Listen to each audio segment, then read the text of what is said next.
Here. Samersky. Here. Kowalski. Here. And Chair Ingraham. Here. Next item is approval of the agenda.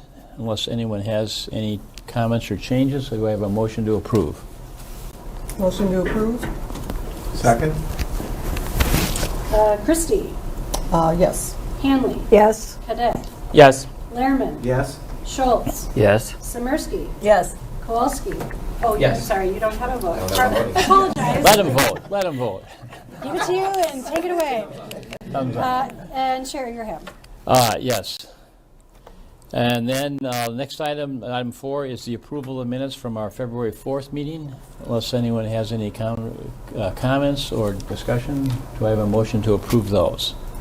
I move that we approve the minutes from February 4. I'll second.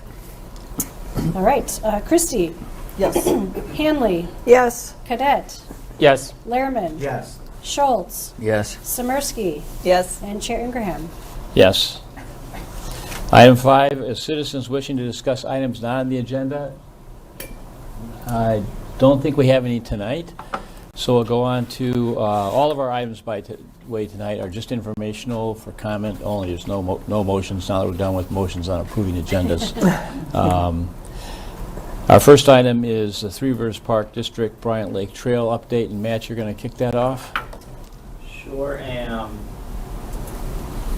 Thank you, Chair. Thank you, Park Board. Tonight, we're honored to have 2 project managers from the Three Rivers Park District. These are folks managing a new regional trail that'll be coming through the city. We're lucky enough to have a partnership with Three Rivers, and we have 2 amazingly valuable regional trails that come through the city already, and they're looking to implement a new one in the upcoming years. So they're here tonight to give you sort of a background on that process and a bit of a timeline and what to expect in terms of outreach to the community, engagement opportunities coming up, and just sort of the decision-making process and the features of these 2 trails that'll come together on sort of the east side of our city, I think you'd say. Mid-east side of the city. So I'll turn it over to you fellas. Please introduce yourselves. Hi, I'm Blake Hansen. I'm project manager at Three Rivers Park District.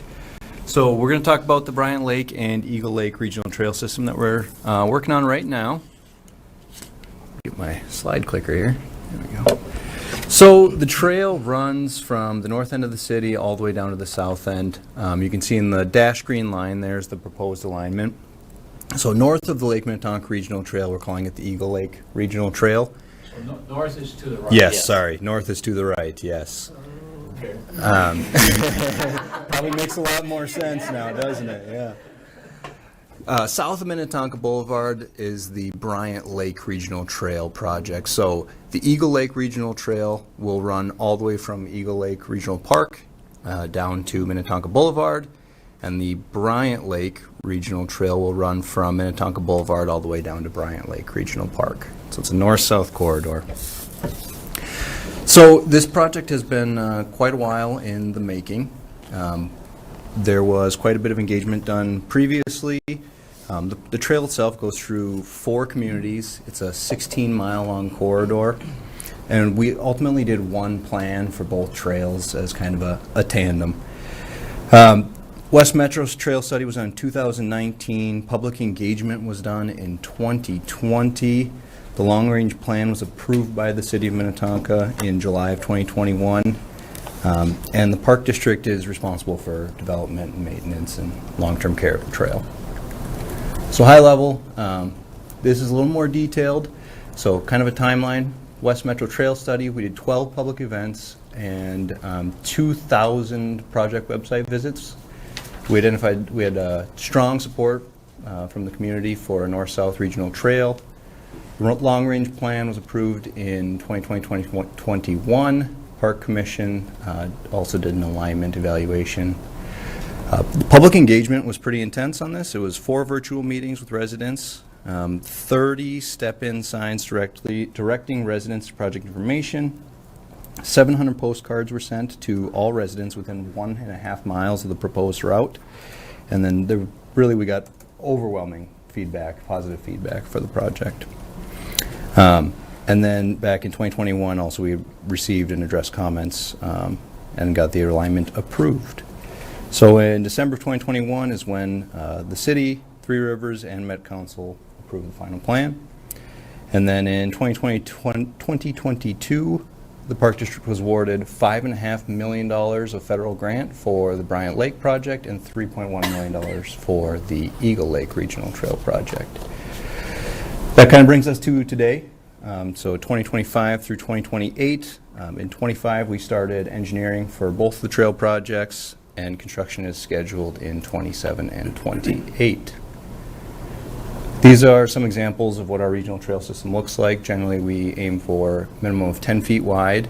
Sometimes, depending on the conditions, we have a small grass boulevard, as you see in the lower left. Sometimes if we're going through green space, just simply a trail. And then on the right there, you can see, if we're tight up against the road, we have to pave kind of all the way to the back of the curb.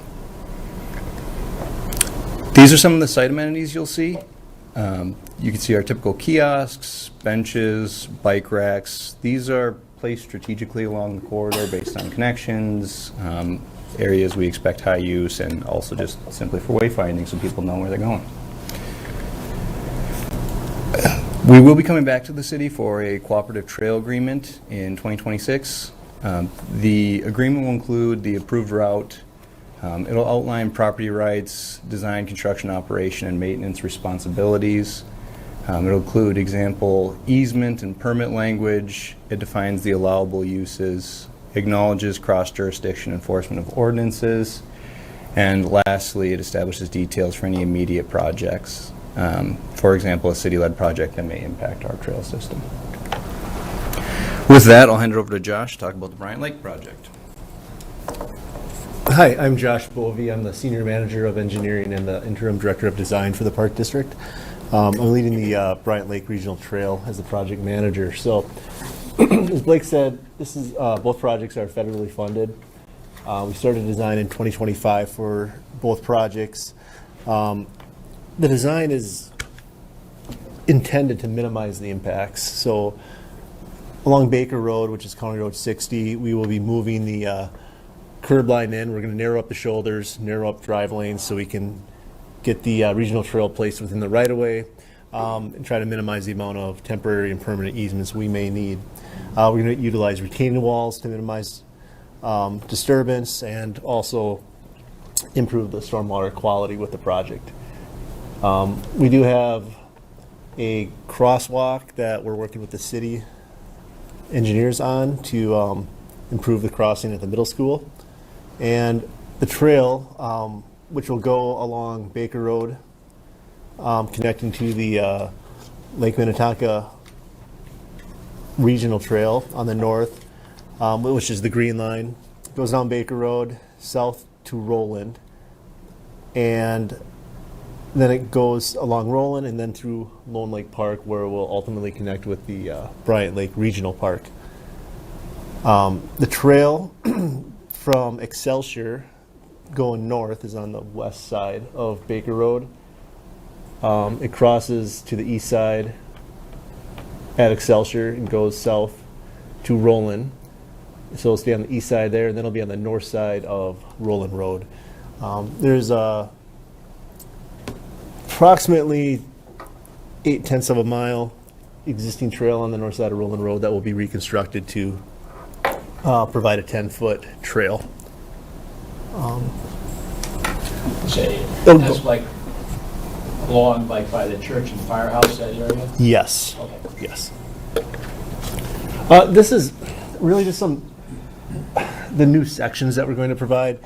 We don't have to spend too much time on this, but in Lone Lake Park, on the left-hand side, we're following the existing alignment that's there. Is an 8-foot gravel trail right now, and it'll be a 10-foot paved trail. We're following the same grades to the greatest extent feasible. There's some grading that's required to improve the trail alignment for ADA and regional trail requirements we have to meet, but we're trying to minimize disruption as much as possible in the park.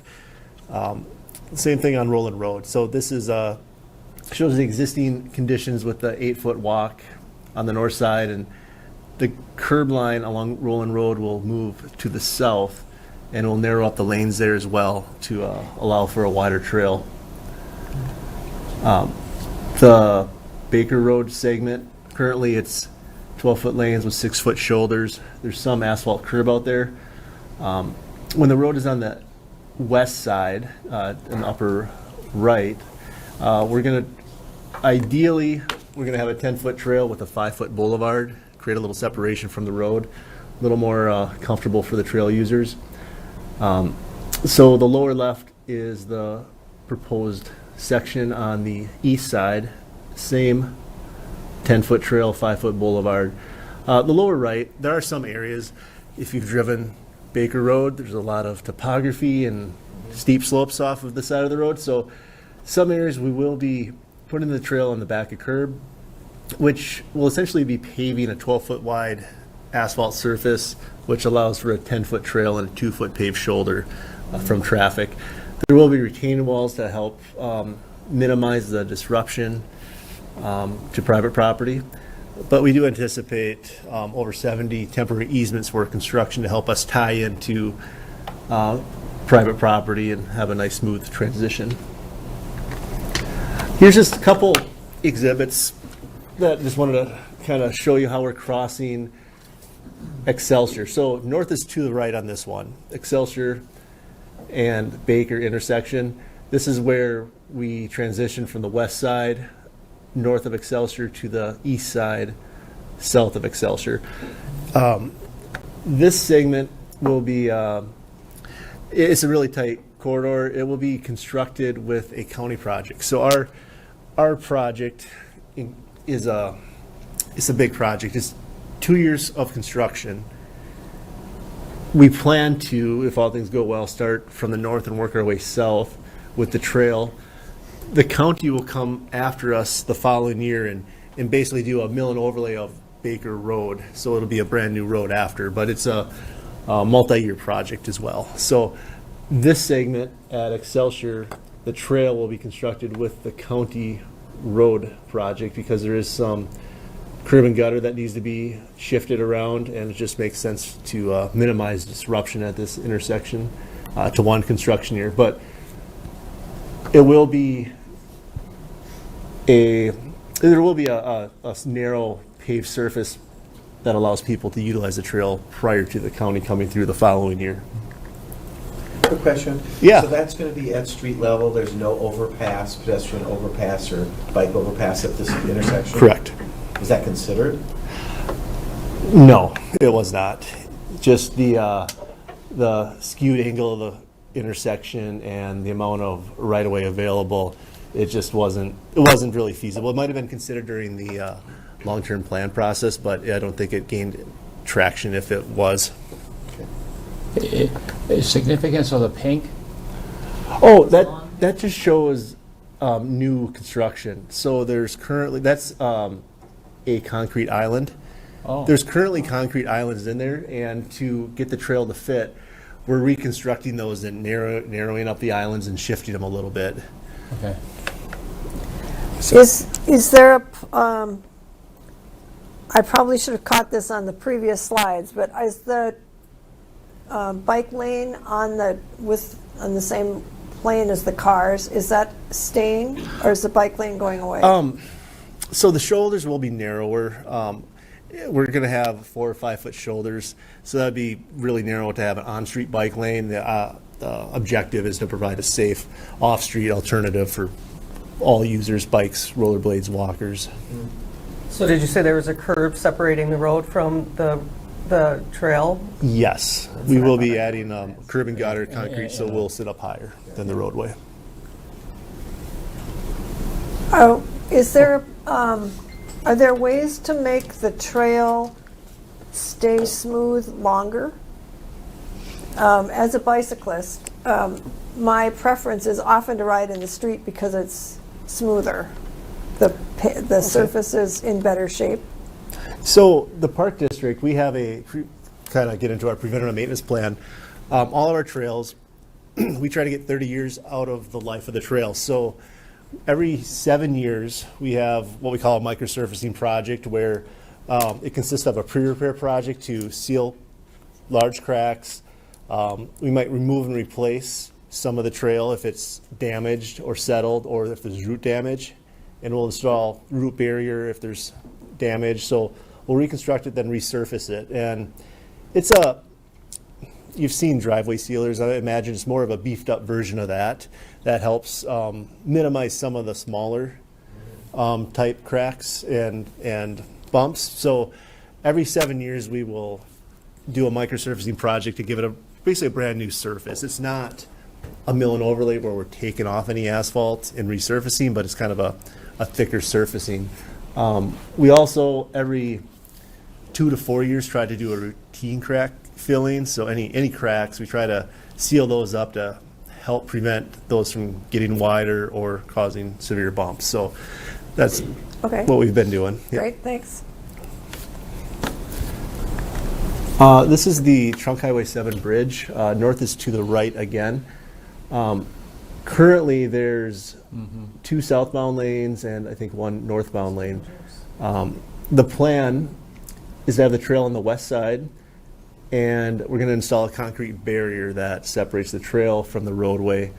And then the black striping there is basically going to be the yellow striping that you see. So vehicles will be about 12 to 13 feet away from the barrier from the trail as well. So it'll be a well-protected crossing of Trunk Highway 7. So there's kind of a blind turn in a vehicle at this bridge location. Are you looking at different sight lines to make sure that it's a safe crossing for bicycles or other non-motorized vehicles? So which turn are you talking about? Is it one of the on-ramp to the south, or? You sounded like were you familiar with it? I thought I heard someone. So it's coming from 7 West. 7 West. To go to Baker south. By the church? Yes. Okay, Left- so when left you're turn getting at the top off of the hill. Yes, thank you. Okay. I was trying to sound really fancy with my Yeah. directions. Yeah. But it's a blinded, and it's almost really scary in a car. The But trail's the going to good be news on here- the other side. Yes. It's on that side. side? Okay. Yeah, this will be better. Yeah, so the trail won't be in front of that ramp. It'll be on the west side. Vehicle-wise, it should be an improvement because on the left side of the screen, you see that dashed black line. That's a left turn lane and a through lane, so there won't be 2 lanes of traffic. So it should hopefully make it easier. I don't know about the sight lines. We're not changing the grades of the road, but we are changing the configuration of the lane, so that should hopefully help with seeing if 2 vehicles coming at you and finding the gaps. This is at the middle school, Hopkins Middle School West. This is a very preliminary layout that the city engineering staff is working on, and it'll be incorporated with the project, most of it with the county roadway project. But currently there's an existing crosswalk that aligns to the south side of the school entrance with the sidewalk. And the school is doing some internal work too. They're going to be adding a sidewalk on the north side of that entrance drive. So the idea is to narrow up that crossing so there's not a wide shoulder. So if somebody stopped for a student to cross, nobody can drive around that vehicle. Oh, that's good. So it'll be a narrow road, safer. The crossing will be on the north, and it'll just be an improvement from what's there now. And again, your trail is going straight down the left side. Yes, the and our left side. trail's on the west side. Yep. So this is just kind of our construction progress. This is from a project that, this was actually constructed last year. A similar type project where starting in the upper left and going across the top, it just shows an existing condition, our removals, our new curb and gutter being placed as it moved into the lane of traffic. And then the lower left, it shows just some grading, some base course and some topsoil, then paving and then restoration. So this was a project that converted a 5-foot sidewalk into a 10-foot trail with a 5-foot boulevard. Just kind of if you're not aware of how the construction, it is messy. It is more disruption than what we anticipate, but just wanted to kind of give you a preview of that. Our schedule. We kicked off design January 2025. We're expecting it to be completed by January 27. We're going to be acquiring easements. If you drove along the corridor, you might have seen some stakings out in people's yards. So we're in that process of appraisers and reaching out to property owners and negotiating with them. That'll happen through the rest of this year. As Blake mentioned, there's trailway agreements that the Park District will have with the city, and we also will have one with the county. So we're developing those this year as well. Hoping to bid early 2027 and then have construction start spring of 27 as well, maybe once load restrictions come off. And possibly earlier. There's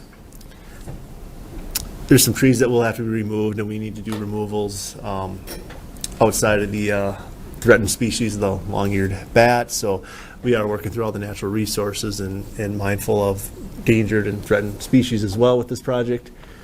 So construction will begin, major construction, probably the May, April timeframe, and then 2 years, and then we'd have a ribbon cutting at the end. Yes. Do you plan on using condemnation or eminent domain for your We're hoping acquisitions? everybody's just a willing seller, and we're able to work through that on a case-by-case basis. I haven't had a project where I've had to use it in the past, but the Park District has in the past, but we do not. And we're hopeful that everybody is just willing to work with us on this project. And I'll just Is it too early to ask about signage? For example, when the path changes sides of Baker Road, so will there be some indication to people? I guess you'll be able to see it, but if it's not clear to the person on the path that they need to cross both Yes. Excelsior and Baker and then proceed? Yes, we will have signage up. We have a few different types of signage at that intersection. We have some smaller 12 by 18 inch signs with some arrows, so it'll be guidance to show the proper crossing, because we want people to cross on the west leg and south leg of that intersection. Mm-hmm. So we'll have signs that show the preferred crossing route for the regional trail. You're still going, right? You're still presenting? Blake will be. I'm going to hand it over to Then Blake let's next. hold- Let's hold Yep. questions till the end. Okay. Okay. Thanks. Sorry. Oh, that's okay.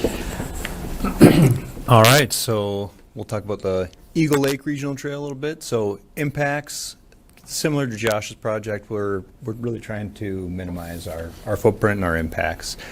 We're proposing to narrow a couple of county roads, so Plymouth Road, south of Ridgedale Drive, and then Hopkins Cross Road, just north of Wayzata Boulevard on the north side of 394.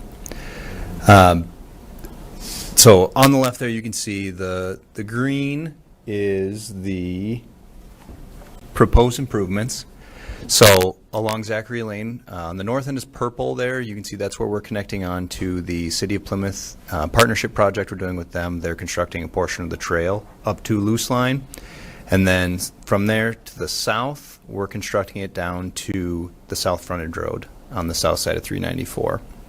So somewhere in there is city limits. I think it's Fairfield is the crossroad there. But so that'll be primarily on the east side of Hopkins Crossroad, and then it switches over at Fairfield actually to the west side, and that'll carry you all the way down past the County Road 73 transit station, and then along the South Frontage Road. So there is quite a bit of existing trail along that stretch. We're reconstructing it, widening it out where needed. most of that, I think, is getting reconstructed, if not all. As we go along South Frontage Road, all of that will be reconstructed. Right now, I think there's like a 6-foot sidewalk there, asphalt, 7 foot maybe. All of that will get reconstructed until we get to Ridgedale Boulevard, or Ridgedale Drive, excuse me. And then the city actually did quite a bit of work in that area recently, as I'm sure you guys are aware, and the trail there is in excellent condition, so we won't be touching that. So we're going to pick up that little green segment that he's pointing at now. We'll do a little bit there from Ridgedale Drive down to Hillaway, and that'll be reconstructed. And then from there again, the trail south of there until we get down to Minnetonka Boulevard is actually in quite good shape. It's not end of life yet. There's not a need to reconstruct it at this point. So. Sorry. Oh, okay. Sorry. I'll get into it. We'll get there. Yeah, I got to speed up. Got it. Thank you. So, point being, a lot of it is in place. Where we are doing work, we actually currently don't expect to need any easements. We're not going to be approaching anybody, hopefully, to get property or anything like that. Utilities relocation is minimal. There are some areas where we will have the trail to back a curb like we showed before, just where it's a little bit tighter so that we can avoid further impacts. We are also, because we're doing some lane drops and some other work, we're actually going to be reducing our impervious footprint, which is better for floodplain impacts and water quality and everything like that. So it should have close to a net benefit to the area. Tree removals, last I looked, there's a pretty small quantity of tree removals. Again, we're using kind of the existing footprint, so we shouldn't have to take too many trees. So I've got a bunch of these in here. I'm going to buzz through them really fast. So on the top, you can see the existing section. So North Plymouth Road, this is from city limits down to, oh, excuse me. Did I skip a slide? No, I just got it. North Plymouth Road. So this is from Hillaway to the library driveway. So this is one area. You can see in the top left, there are 3 lanes, and this view is looking north. So there's a turn lane that goes into the library driveway or the parking ramp there. We're actually going to drop that lane if the county approves it. It's not really necessary. It doesn't seem warranted based on the use it gets. So that'll provide us with a nice, healthy grass boulevard. On the right there, you can see we can't really drop a lane in that area. We don't really need to, but we will have to tighten things up and put that trail to back a curb until we get to Ridgedale, where things really open up for the trail. South Frontage Road, you can see that 7-foot trail there that's existing. Pretty steep drop off in some areas on the backside. We're going to separate that by narrowing up the road a little bit. So right now there's, was it 5-foot shoulders? I can't remember, 6-foot shoulders. They're quite wide. We'll be reducing those or eliminating them, providing reasonable travel lanes, and then being able to provide a nice green space and a wider trail, 10 feet. These are a couple of different circumstances you'll see along that South Frontage Road. Some areas, we obviously want to avoid any impacts to wetlands or Crane Lake, if at all possible. And so you can see where things get really tight, like on the lower right there. You know, there are some areas where there's an existing retaining wall or there's simply not space to widen out the trail, so we'll use combinations of retaining walls, fences with steeper slopes, different circumstances and different tools in order to mitigate any impacts to the wetlands or lake. Then as we go north, so this is just north of Wayzata Boulevard on Hopkins Cross Road. On the left, you can see the trail is, I think there's like 3 feet there, something like that, between the existing trail and the curb, and then there's utility poles in there. It's kind of tight. It's not laid out very well. It doesn't feel great riding along there. So what we're proposing to do is drop a lane, as you can see in that right section. So there's only 2 southbound lanes. And then we will widen out the boulevard. The utility poles will stay in a similar location, but they will be further from the trail, so it won't feel so congested. So the left is the existing, the right is the proposed. And then going north from there, like I mentioned, a lot of existing trail. Not a huge change there. We're pretty much just widening out the trail and putting it back where it is, just 2 feet wider than the current conditions. Similar to the Bryant Lake project, design started in 25. We hope to wrap it up by early 2027. Bid in early 2027, winter times, early spring, and begin construction in May This is a one-year project. It's got a much smaller scope, so we can condense it into a single year. And then we'd have a ribbon cutting in fall of 27 or spring of 28. Well, I guess one more thing to add, community outreach. Bryant Lake, we had a open house in February this last year. We had over 40 people attend, walked them through the project, answered any questions they had. Blake will be having an open house for Eagle Lake coming up in the next probably month or two. I don't think a firm date's been set because we're waiting on that lane drop information from the county. But we had public engagement during the long-term plan, and then we will be holding at least one open house for each project, just to inform the public, give them a little information on the design, where we're at, and progress from there. So. And I recall you had a survey too, right? For this project at some point? Didn't I complete an online survey? You may have. No? That was probably during the long-range plan, I would think. There might have been something asking for some input.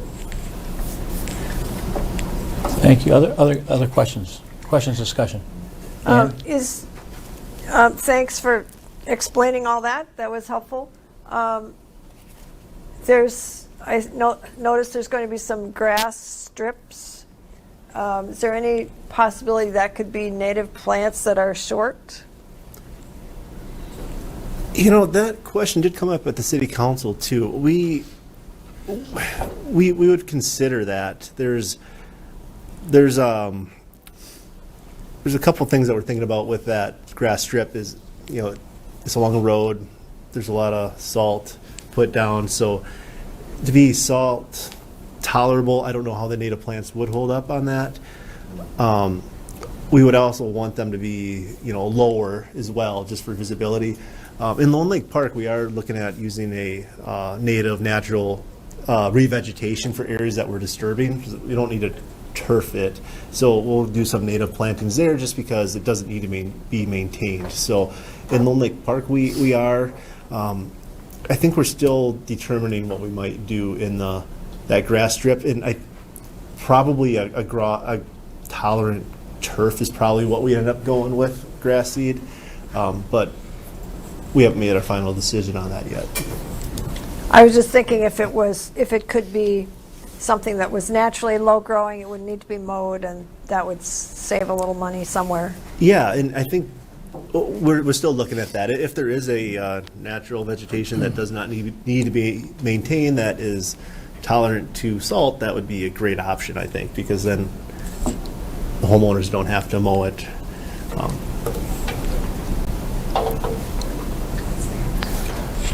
Well, I've got a few questions. First, I want to thank you. This is a terrific project. It's one the city is very interested in. First, we would talk about as our first north-south trail. And you put a lot of work in this, and it's a great plan. My questions are, first, I'm really happy because I was a little concerned on trail width, and it looks like virtually everywhere you're going to 10 feet. The Eagle Lake part that goes from Ridgedale down Plymouth Road to Minnetonka Mills, you're not doing any, is that wide enough? Is that 10 feet now? The city path.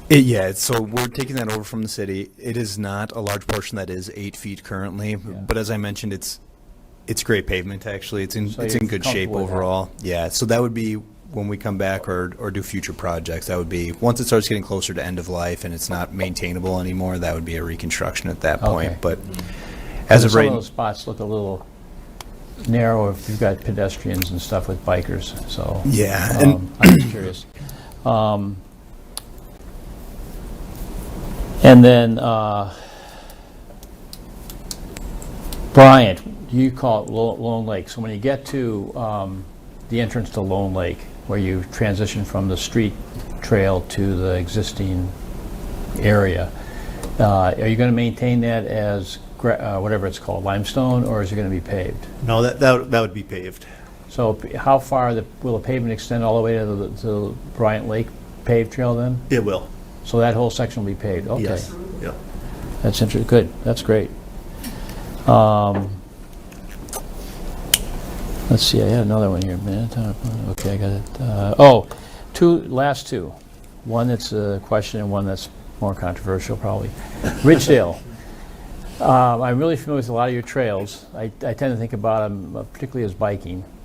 And I'm not familiar with a lot of your trails, though, that go through a kind of commercial, high traffic area like Ridgedale.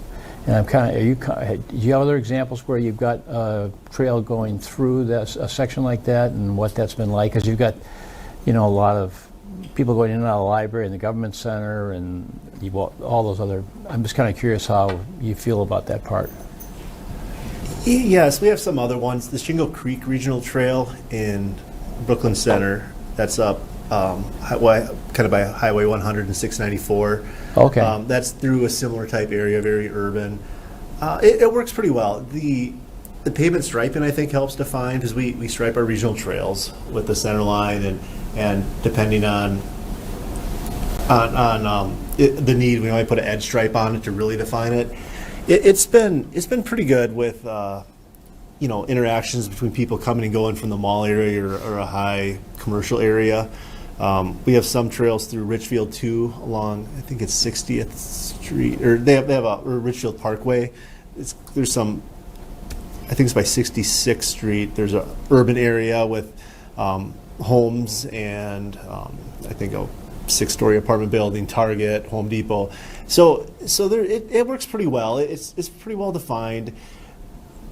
People both on the trail and driving, they do have to be on the lookout, okay. and you got to be very, very attentive. You can't just put your head down and go. So there is a little more awareness that's needed in these type of situations. But we're not concerned going through there. We do have a trail crossing guidance that we utilize just to be consistent for our regional trail. So if people are on the trail, it's consistent about when is it safe to cross, whether it's a stop sign, yield sign at a crossing, and then how we treat the commercial driveways too. Some are treated, as a stop condition. Some are treated as, hey, the trail user has the right of way and walkers. So we try to be consistent as we can through those situations. Okay. E-bikes. I know you're maybe constrained by the state statute on e-bikes, but I'm concerned, personally concerned, and I guess as a board member concerned about e-bikes existing already, like on the Lake Minnetonka Trail. But I'm particularly thinking about, this trail going, especially being paved now versus limestone and being closely adjacent to a major street. Is there anything you can do to restrict e-bike usage on your trails, or are you stuck by the state? So, not an expert on it. I usually defer to Danny McCullough on the e-bikes. However, how I understand them, we're restricted by the state. E-bikes are allowed on the trails, but there are restrictions on e-bikes. I think it is at 15 and younger. So that the enforcement is different, because some bikes look like e-bikes, but they're basically motorcycles. Right. It's all based on the class 1, 2, and 3. And, I think there's an educational component, and then we only have so many police officers. It's hard to stop them. There's an educational component, but we do allow e-bikes, the legal e-bikes, rode by legal individuals on the trails. It's a concern everywhere. I mean, they can go fast, and if you're not... I just was curious. Yeah. If anything that way. Okay. Other questions or comments? Jennifer? I thought you did a nice job on the presentation. I didn't really have a lot of questions, or that you answered them, I should say. I'm curious about the funding source. Was it FHWA, or who was the funding source for these projects? It was a STIP grant, so it's the state transportation. So the Park District applied for it, was awarded it. Park District, when we do these projects, we will 100% fund it with us finding grants or using our own general obligation grants.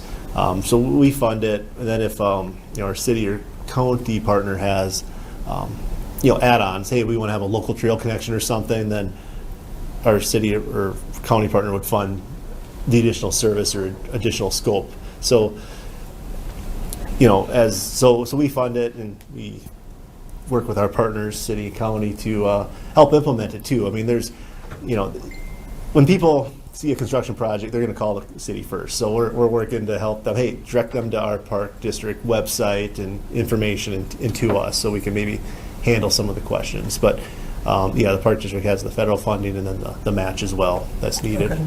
Is there much city funds that are going towards this project? Depends on the project. I know we're talking about utility burial, Yes. and that would be paid for by the city. Yeah. That's not cheap.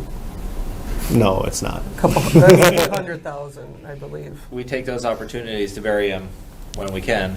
Minnetonka Boulevard, for instance, and this one too. I guess I do have one last question, maybe for you, or maybe even for Darren. The Lake Minnetonka Trail is Three River Parks, but we plow it, right? Is that a contract or just an agreement we do that? No, we have a winter maintenance permit that we apply for. We have an option to do 1 to 3 years. We do the 3-year option. So, yep, we do the plowing from, I get it mixed up, November to March. November 1st to March 15th, I think it is. But, yeah. And the current, I'll call it the Roland to Bryant path today, the city does from Roland to the underpass, and Three Rivers does after that, or not? Say that again? The trail maintenance today on the limestone path that goes from Roland Road or down south to the Down to 62 on the Three Yeah, Rivers Trail? yeah. We plow that, River Bluffs Trail from Hopkins down to 62. No, I don't mean that one. I mean literally from the Lone Lake Park, south along, where the trail goes today. Yeah. So we don't do any plowing in Lone Lake Park in the winter? No, I mean, I'm sorry. We just do Maybe the you don't trail plow that on anyways. Roland Road. Okay. We plow the trail on Roland Road. Well, I guess my question is, who will maintain the trail that's going to go in from under Roland Road down to Bryant, down to 62? We haven't done those agreements yet, but I assume we will do the winter maintenance Okay, on this that's what I was whole curious. stretch. Because that would be, with it being paved and all, that'll be really nice to have open. So, Yeah. great. Well, Can I ask one more question? Yeah. So I thought it was cool to see that you're using mostly existing RLW, not maybe even reducing some of the impervious footprint. And I know someone asked a little bit about like native plantings and some of those boulevard strips. I wonder if you could talk a little more about like the building materials, if there's any chance of more significant reduction in impervious surface or sort of some stormwater infrastructure there. So for the Bryant Lake project, we're still finalizing our stormwater treatment. There's 2 different watersheds we're working in. Highway 7 is a split between 9 Mile Creek and Minnehaha Creek. So different rules. So we're balancing everything, trying to minimize disturbance. Material-wise,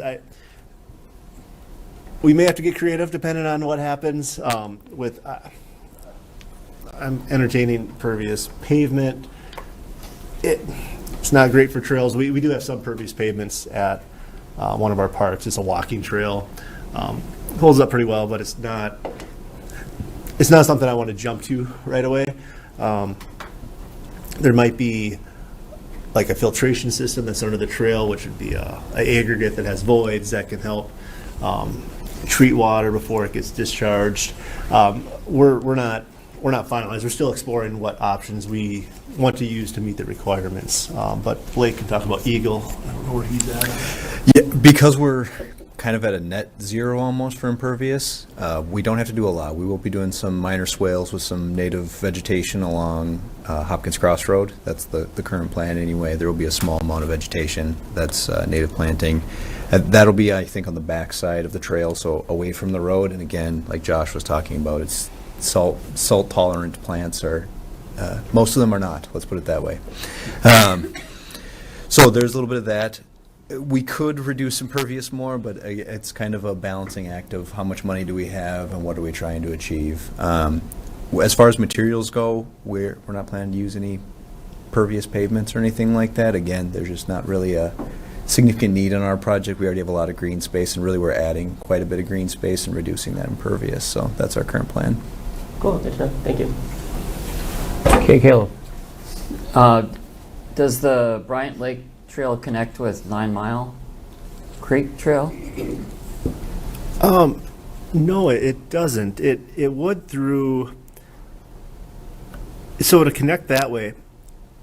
Actually, let me just. Whoops. Oh, I went the wrong way. I think we might have an overall map in here. I don't know if we. There. That might. So, the Bryant Lake, it does connect with Lake Minnetonka and Minnesota River Bluffs. And both of those trails, if you take those to the east, will connect in Hopkins, and that's where you could hit the 9 Mile Creek. Yeah. So it's more of a roundabout. It's not through the Bryant Lake Regional Park. You wouldn't be able to get over there that way. Maybe there's some local trails that I'm not aware of through there. There might be, but I haven't looked. But on the Park District system, you would utilize those two trails and kind of go to the north and then over to Hopkins.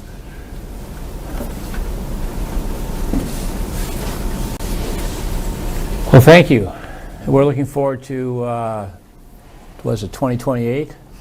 Yes. Thank you very much. Thank you for having us. All right, with that, we're on to 7A, Natural Resources Division Outreach Plan. Yes, Park Board members and Chair, just to give Christine a minute to get settled here, I'll start. So as you know, every year we like to present on our natural resources engagement efforts. This includes outreach, education, volunteerism. Obviously, this goes beyond what happens in our parks, so this is more citywide, but it does provide definitely some opportunities to engage with residents in our parks, help them understand what's in our parks, specifically related to natural resources. Since obviously the Park Board has an interest in protecting natural resources and stewardship, this is a nice connection to that work. So I will turn it over to Christine Peterson. She is our Natural Resources Engagement Coordinator, and she's in our Natural Resources Division, which is in Public Works. So I work with her closely. And I will turn it over to you. Thank you, Leslie. Good evening, Chair and Park Board. I'm glad to be here this evening to give an update on public engagement. I thought I would start at kind of a high level for new Park Board members and any members of the public who might be unfamiliar with what we do in terms of natural resources public engagement. I tend to think that we have 3 pillars that hold this up. Or you might think of them as a scaffold. We turn that on its side. We start with outreach that creates public awareness, build on that with education that gives residents information and skills, and then that leads to the broader education that allows them to take action once they're really invested in our parks, in their own property, or wherever they are thinking about natural resources, natural systems. So engagement has the value of empowering our community to protect and enjoy natural resources wherever they are. That may be as a volunteer in the parks. It may be as just a park user. Might be at their home, at their place of worship, on a school campus, just about anywhere. And the priorities and themes that we try to emphasize through the engagement program overlap the priority areas of work for natural resources as a division. So if you think of our mission of water quality and water conservation, protecting our community forests, building habitat, controlling invasive species, improving soil health in our urban environment, all of that leading to community resilience and overcoming barriers that might keep people from engaging in our parks and taking these actions on their own property. And while we want to reach out to everybody, we certainly take different strategies for different audiences that might go from residents and park visitors to folks who work here, including city staff, emphasizing particularly youth, educators, underrepresented populations, and availing ourselves of partnerships whenever we can with other across city divisions and departments, with our overlapping watershed districts, the county, the state, nonprofit organizations. We do a lot with Ridgedale Library, promoting events with local businesses, and then our wonderful volunteers. So just as a broad overview, those strategies might include everything from a social media post, a highway billboard that somebody who's not even, will never stop in Minnetonka, but maybe they get a message. Our website, flyers on a community billboard. We do a lot of articles, blog entries, infographics, posters. We have some interpretive signage and increasing numbers of online resources and learning modules and multimedia in general. And then hold a lot of presentations, workshops, walkshops. We have a technical assistance program in addition to volunteerism. So looking at how that all played out in 2025, I'll kind of hit on three main areas. So volunteerism, pollinator awareness, and community resilience. So we engage volunteers for a lot of reasons. They increase our capacity, of course, but also when they volunteer, they connect more to our parklands. They can see on the ground how invasive species can be removed and replaced with something that is more resilient. They meet people they might not meet in other circumstances, and of course they're just outdoors. Lots of reasons to engage volunteers, and we're so pleased with the response we get to volunteer efforts through, there's a long list there of folks in ongoing roles, like our Adopt a Spot, a person who might just work on their own on invasive species control or habitat restoration, to groups. You've seen the new park signs, of course, and around those are little pocket gardens that we've got volunteers working on starting last year and at this year again as more signs go in. Everything from Cargill to Boy Scouts, lots of folks participating in volunteerism. And by the numbers, that looks like 334 volunteers. 79 of those were ongoing volunteers, people who commit to a role for that year and come back for many hours over the course of the year. 3,300 plus hours of volunteer service. That's the equivalent of 1.5 full-time staff members. And the value to our community calculated at about $15,000. That's based on a number produced by a nonprofit called Independent Sector that tells the average value of volunteerism every year. Looking at pollinator awareness, this is 2026 will be our 10th year with the National Wildlife Federation's Mayor's Monarch Pledge, which basically is a framework to help us do pollinator awareness and habitat protection, enhancement, creation across city departments and bringing in the public and partners. And since 2020, we have been nationwide leaders in this program 5 times. We'll do it again. And community resilience is based in our Resilient Minnetonka program that offers education and resources, incentives like a native plant sale or a compost bin sale at reduced price, technical assistance, and funding options to help people identify and set goals and implement them on their home landscapes. And this is valuable and has a great intersection with the work in the parks and the broader strategic planning that happens in natural resources, because we know that more than half of the natural areas in the city of Minnetonka are on private property. Mm-hmm. So we want to get folks participating, aware of what we feel the priorities are, the opportunities, and then availing themselves of all the benefits that can come from diverse, resilient habitat.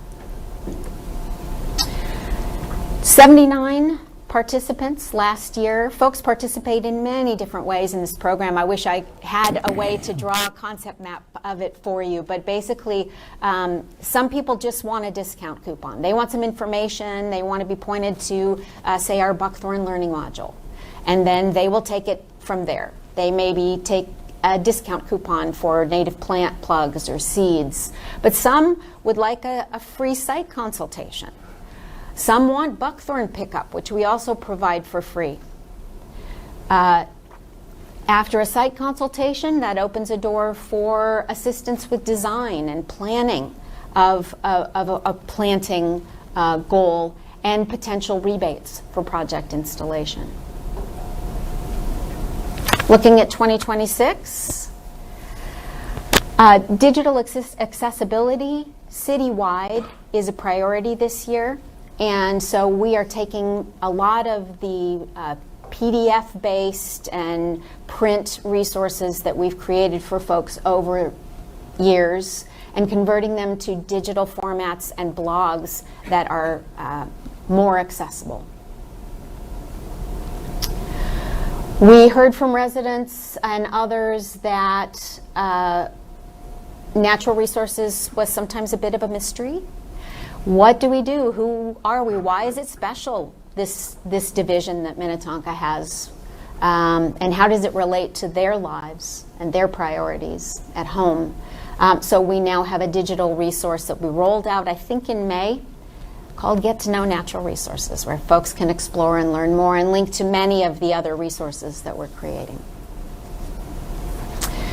Direct feedback from Resilient Minnetonka participants told us that their priorities moving forward were more education and more funding to make things happen. So we will do that. This is one of the households that did a planting in their front yard last year as a turf replacement. Of course, we want to maintain our role as a nationwide leader in pollinator education and protection and share that expertise and model as much as we can.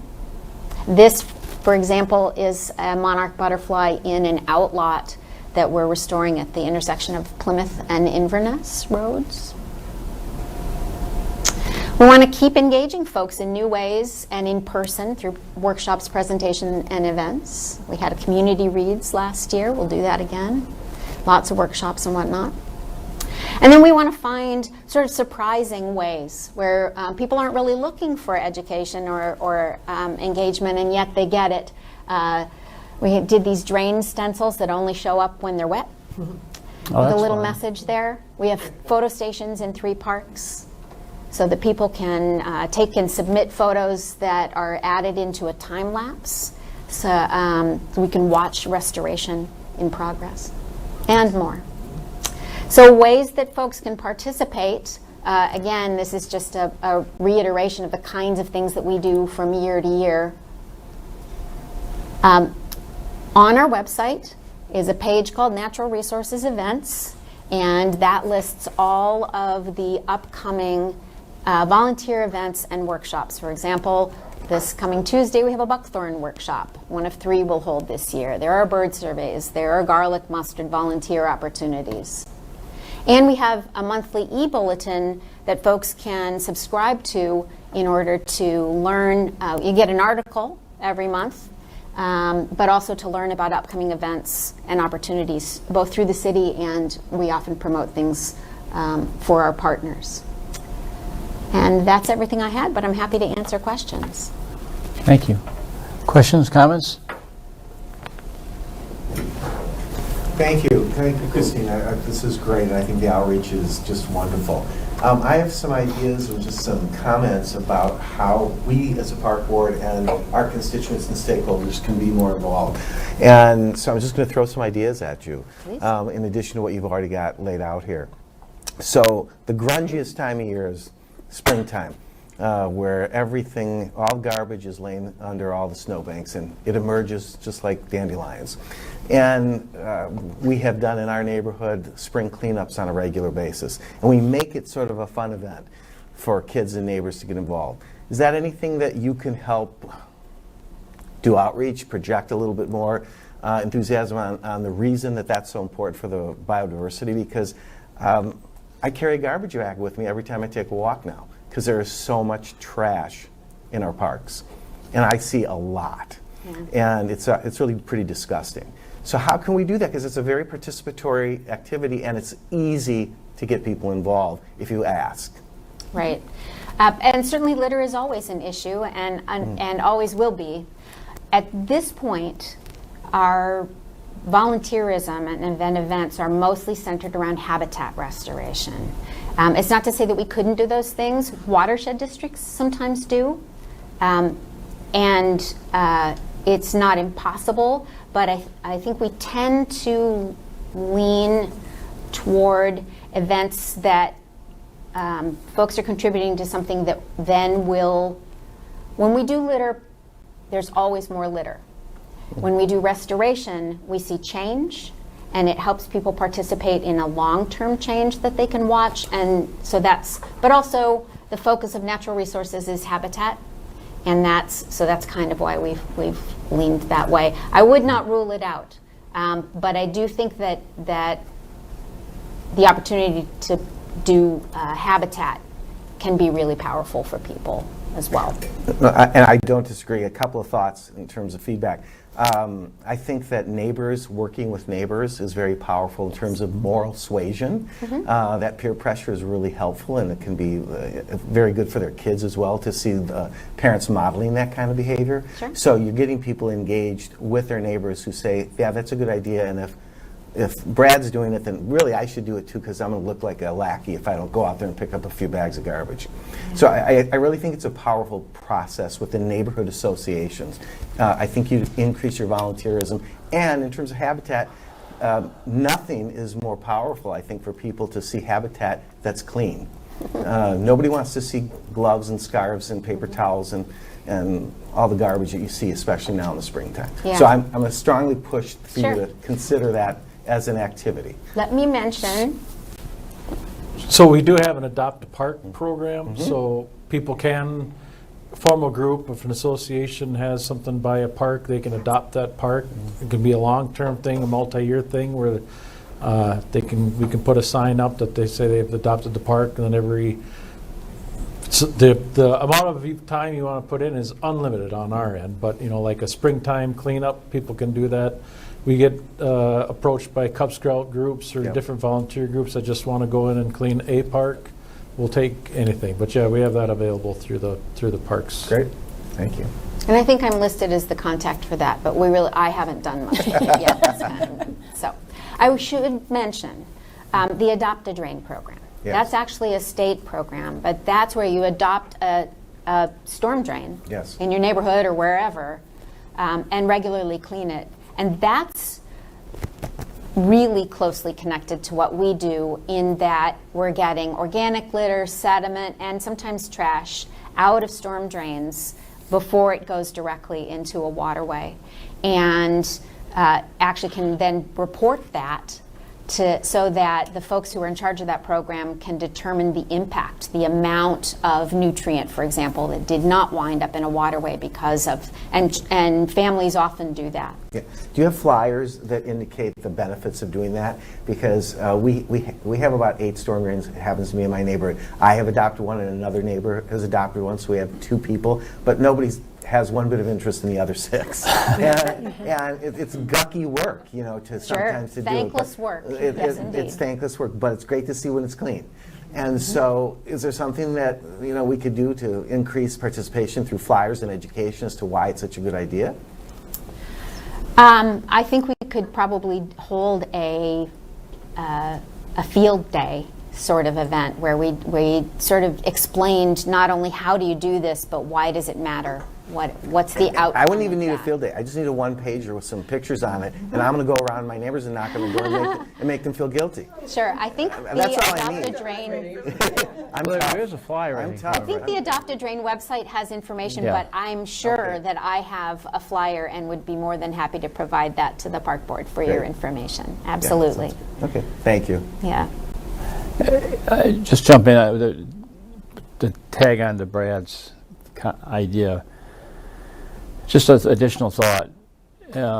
My kids do baseball at the Glen Lake Parks, and little guys are given a bucket to walk around and collect trash from people in the stands, and then they get to go up to the stand and get their Slurpee, their freezy thing.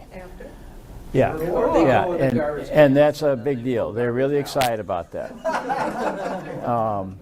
And we've done the Yeti search in the park, and just to build on Brad's thought is, you know, if you had this weekend at the Big Willow, bring your kids and we'll provide bags, and they walk. Kids, if you collect stuff and bring it back to the parking lot, we're going to give you, something. Give a coupon to the Dairy Queen. I'm telling you. Yeah. Give a $5 coupon to Dairy Queen. Kids Yeah. will work for you. Yeah. Just a thought, because I thought that's an interesting idea. So, yeah, right. Yeah, I wanted to ask a little bit more about some of the digitizing efforts that you've been doing. I think the sort of QR code photo thing in the park is really cool. And then I also saw a screenshot from like story maps. I'm wondering what other sort of websites or platforms are you using to share some of that information that used to be a PDF? Right. So mostly at this point we're using story maps and story map products like briefings that folks can interact with and move through to get the information they need. And sometimes it's a broad informational message like what is natural resources, and sometimes it's a training tool. For example, thousands of people have gone to our buckthorn training module to learn why it matters, how to control it, what to do after it's gone, how to dispose of it. And so we use those in a lot of like that. And the simpler messages, article style things happen through the blog mostly, or through the e-bulletin. And then I do quite a few tabling opportunities every year. So we have posters, handouts at those, lots of presentations and talks, and just chatting, sort of like we're doing right now, sitting down with a group of people and talking about something. Multimedia, it is mostly with story maps. We would like to do more video, but it's pretty labor intensive. And so bit by bit, I think we'll build into that. Cool. Do you maintain a lot of like public natural resource maps on those as well, or is it mostly sort of right? So the story map is the resource. Only a couple of them actually avail themselves of the mapping portion of that program. But in Get to Know Natural Resources, that new one about our division, there is a map that folks can use to explore where can you see where we're actually trying different strategies that are in our natural resources master plan. Choosing the right tree for the right place, building soil health, protecting water quality, those actions we're taking. We have an example of that on the interactive map. Cool, that's good to know. Yeah, it is really great to be able to sort of see the place that you could visit the natural resource concept at. Yeah, absolutely. Thanks for your interest. Christine, I enjoy your presentation every year. Thank You you. have such great passion for your job and enthusiasm for spreading the word to many people. I also appreciate that you're tracking metrics, volunteer hours, number of volunteers, your participants in Resilient Minnetonka. Yes. It'd be helpful in the future to see like the trends over time. Are those all growing over time, or are some plateaued? Yeah. That would be interesting to see. I don't disagree with you. I'm not sure, based on what I've seen from several years of Resilient Minnetonka, for example, now, the ups and downs, I'm not sure how to interpret them. And when I get a handle on that, we've seen like tons of people. The second year, there were almost 200 people who applied. But how much that goes to action is what I really want to start seeing. I think we're going to need some time on that. And I feel like we're still piloting it in some ways, in that we changed the amount of funding available in different portions of the program every year, including this year. It's going to jump a lot. And that can affect participation and word of mouth and whatnot. But I'm with you on the metrics, and as soon as I start seeing trends, I will be pleased. I can, for example, on volunteerism, it's interesting. We had more volunteers last year. More people participated. Cool. But the average number of hours per person was exactly the same. We had 450 volunteers last year, for whatever reason, compared to this year. And we had about 4,500 hours. So the participation seems to be fairly steady. It's going to vary based on where are we. For example, some of our parks are coming to not a conclusion necessarily, but some midpoint on restoration that maybe doesn't need as many volunteer hours. So we'll be finding new ways to engage people, and I think it's just interesting to see that the commitment is still there, and I really love seeing the numbers of ongoing volunteers who are participating month after month, year after year. Yeah, that's awesome. Thank you. Christine, are those volunteer hours all adults, or does it also track children who may be involved? I do Through the Boy include Scout in the groups? main number, we do have some events that are suitable for young people. We do a lot of buckthorn control, which is less suitable for kids. But we have families that come to events. I know some of the neighborhood events, Minnesota Off-Road Cyclists, Friends of Minnetonka Parks, geocachers are all ongoing big groups that sometimes have families. I've worked with Minnetonka High School. I'm working with Lionsgate Academy this year. So we do have young people who are participating in one way or another, and I do include them in those numbers. I really like the idea of that crossover events to people who are using the parks. Like, wouldn't it be great if all the pickleball players went out and cleaned up the park before they had a tournament, sponsored by us? I mean, crossover affinity and crossover interest. I think that's sort of a layup too with all the people who use the mountain bike trail, tennis players, anybody who's using the park, hikers, bird watchers. Yes, That's great. exactly. Are you also using any form of social media? I want kids to be tree huggers. I know the parents are going to do what they're going to do, but I want the kids to be tree huggers. Sure. And they're going to be on Instagram and TikTok and Snapchat, and we need to be where they are. Are we doing that? I do social media. We've done some campaigns.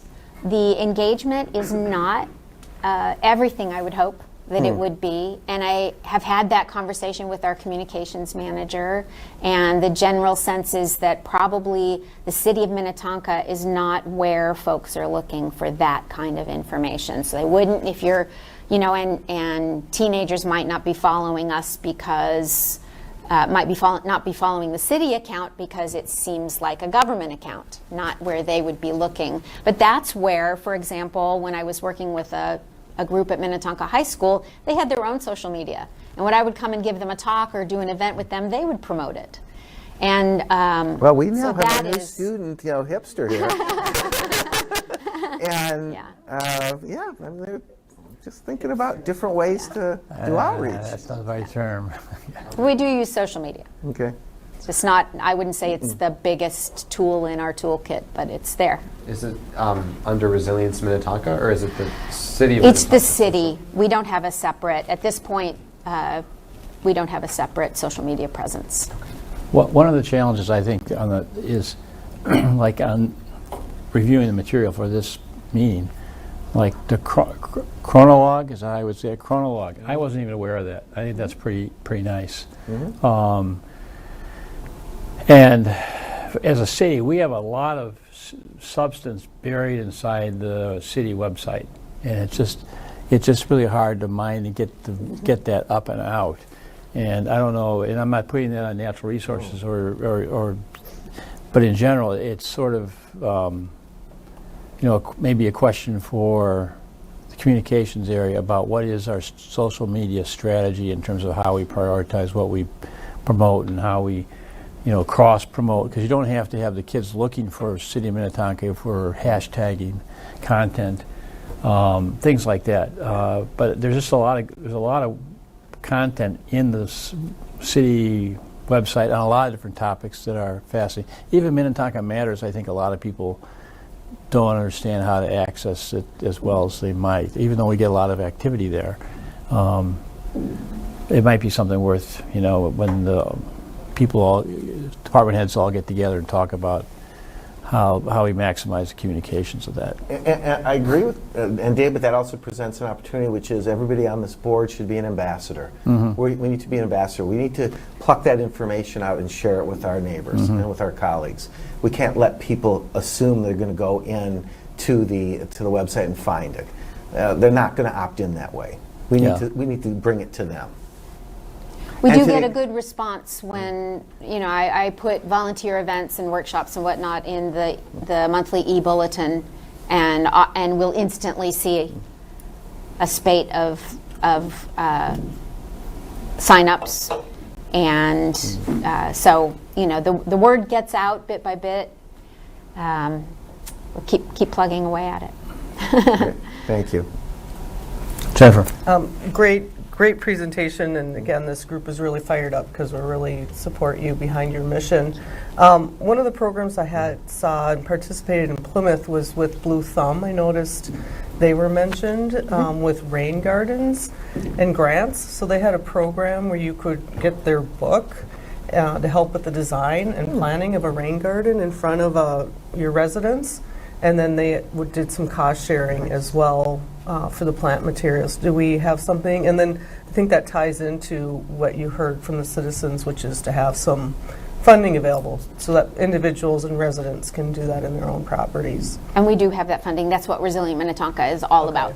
Yes, absolutely. I'd love if you look at the packet, the report or the outreach, the update document has some links, for example, to our brand new annual 2025 annual report.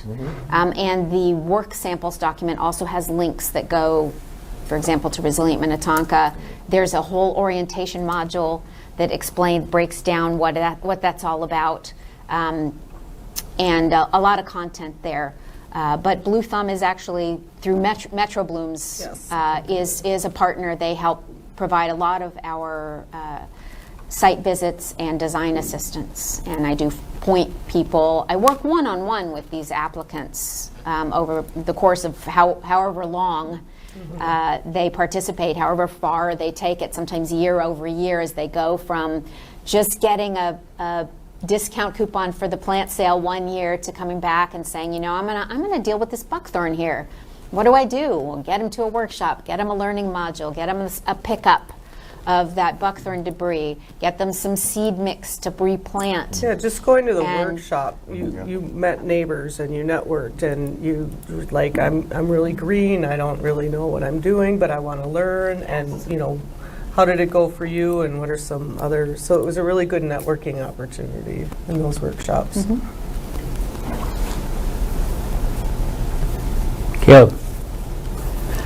Yeah, so I was reviewing your goals for 2025 in anticipation of this meeting. So it was last year's goals, because it was March 2025 when you spoke with us. And I'm looking at your, from tonight's meeting, the goals for for the rest of this year. And if I focus in on the volunteer program or volunteer work, I just wanted your assessment on a few things. Specifically, some of it's already been raised, actually, like, maintain and increase individual participation in hours. If we don't see year over year data, then it's hard to determine, right, if that's been accomplished as a goal.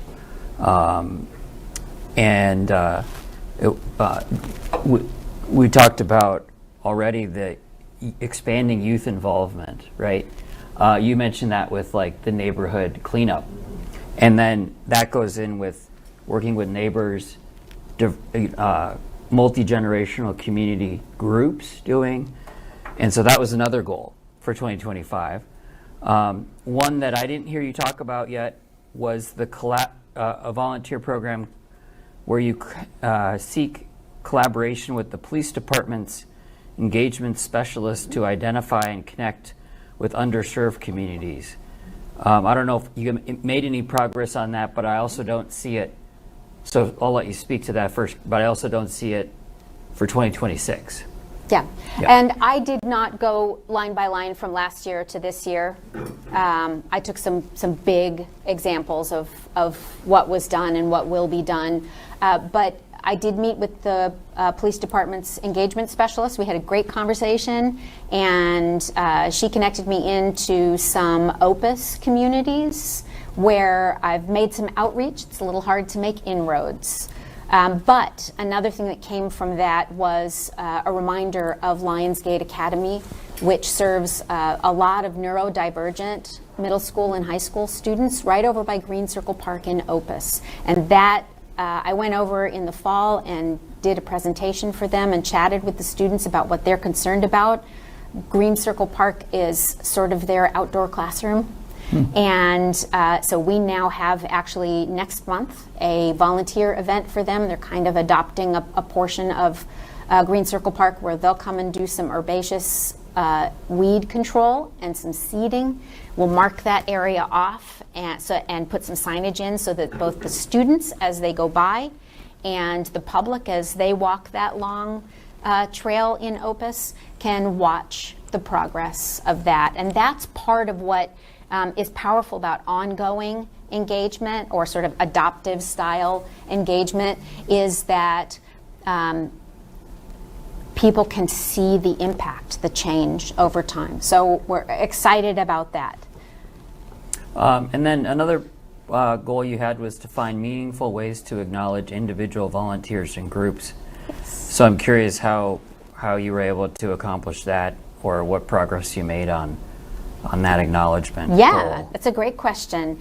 Early in the year, we had volunteer meetings. So for our volunteer group specifically, we had volunteer meetings where we were able to celebrate the volunteers and provide some training and connection to staff. We sent out cards to each volunteer, and which was a really fun project because I got to use my own photography, hand make those cards, and everybody got to contribute to, everybody on the staff got to contribute to that, and we sent them out with the badges that we made, sort of like your badges that we made for ongoing volunteers. Before I forget to respond to your question about building volunteerism, a lot of the volunteers that we see are one-time volunteers. So those numbers are a little bit out of our control. We can promote, but it sometimes takes a big group like Cargill, Lake Winds bringing in 50 volunteers to do that. And if we have that one year and not the next year, it can look like we don't have as much engagement. So I really pay attention to our ongoing volunteers. Ms. Hanley, is a great example, having been a Bluebird monitor for many years, participating with Friends of Minnetonka Parks. And so we have a lot of folks like that who come back over and over again, maybe put in, 10 hours, 100 hours in a given year. And that's kind of what I'm watching, is those folks who are really sticking around. Some of our Adopt a Park sign, even though things were a little up in the air last year with the new signs going in, had been working on that for years or decades and came back and continued to be excited about it. So those are kind of the things that I'm looking at.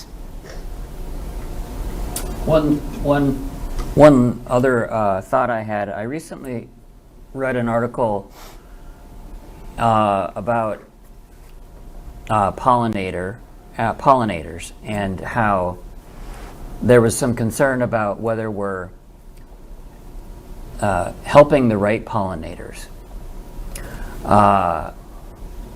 And, people were thinking I should make a honeybee. I should start raising honeybees.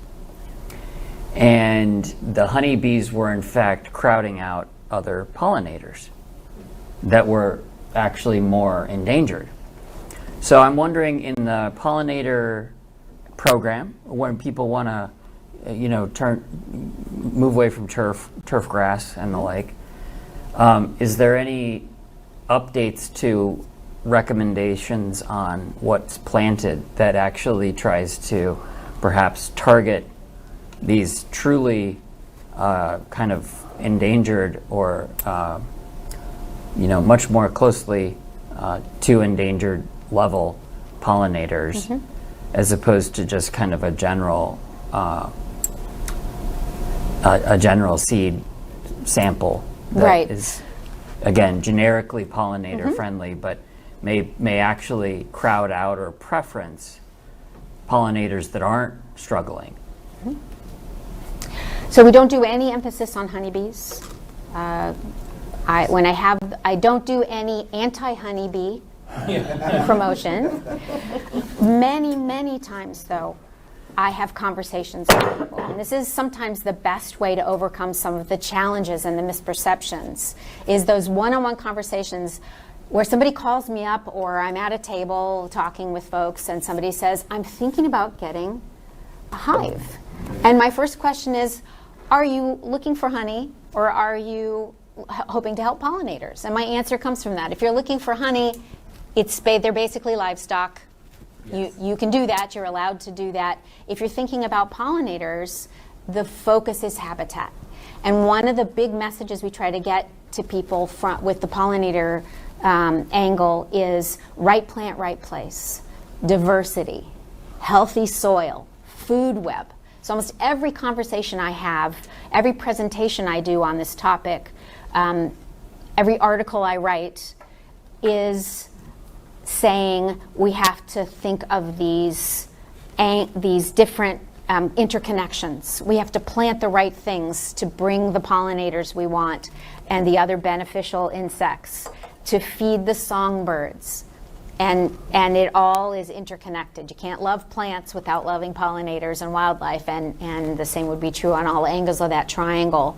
And in that way, thinking about diversity, we can get, it's really hard to know which pollinators are threatened. There's a couple that stand out because their populations have been studied. Monarchs, their migration is threatened, their overwintering is threatened, and therefore they're threatened where they breed. Rusty patch bumblebees, we know. But it's actually possible that many of our, especially wild bees, are threatened. And some pollinators are threatened by the fact that people are afraid of them, like wasps, or they don't know they're pollinators, like certain kinds of beetles and many kinds of flies. It's getting people to kind of appreciate the diversity, and that when you build that habitat, it will come. And it's one of the reasons we chose the Mayor's Monarch Pledge as the framework and the monarch as sort of the ambassador, because when you build monarch habitat, you're actually building the habitat that supports many other kinds of pollinators. Yeah. Thank you for your questions. I appreciate it. Well, if there aren't any other questions, we really appreciate you coming again this year and appreciate all the great work. I'm particularly impressed with the outreach you do, like when your group is interacting with, consulting with homeowners and that when they come asking for plants and stuff. That's I'm not sure a lot of cities would do that, so I thank you for that. Thank you very much. See you next year. Thank you. Thank you. Thanks. So that must bring us to 6B, which has Darren's name on it, I would guess. Yes, it does. Just to clarify, it's 7B. Item 7. 7B, but not honeybee. Not honeybees.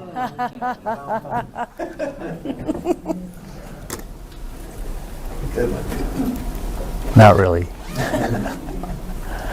All right, so we'll talk a little bit about the park investment plan and trail rehabilitation. Can I just say one thing that has been bugging me? So I want to point out that the title of this item is not entirely correct.